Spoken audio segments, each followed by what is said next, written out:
IPL match జరుగుతుంది కదా. ఐపీఎల్కి ఇచ్చినంత క్రేజ్, హైప్ ఇంకా ఏ స్పోర్ట్స్ గేమ్స్కి కూడా ఇయ్యరు అని అనిపిస్తుంది నాకైతే.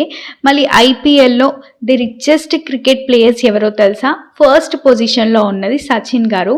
సచిన్ ఆస్తి వచ్చేసి 1410 కోట్లు. అంటే మిగతా క్రికెట్ ప్లేయర్స్తో పోలిస్తే సచిన్ ఆస్తి చాలా అంటే చాలా ఎక్కువ. Second the richest cricket player వచ్చేసి ధోని గారు ఆస్తి 1040 కోట్లు. థర్డ్ రిచెస్ట్ క్రికెట్ ప్లేయర్ వచ్చేసి మీ అందరికీ ఇష్టమైన cricket player, RCB team leader కూడా అతను, విరాట్ గారి ఆస్తి వచ్చేసి 1010 కోట్లు సుమారు. అంటే క్రికెట్ ప్లేయర్స్లో వీళ్ళ ముగ్గురినే బ్రాండ్ అంబాసిడర్గా చూస్తూ ఉంటారు. మళ్ళీ 2026లో ఎవరు గెలుస్తున్నారు? నేనైతే SRH అని అనుకుంటున్నాను.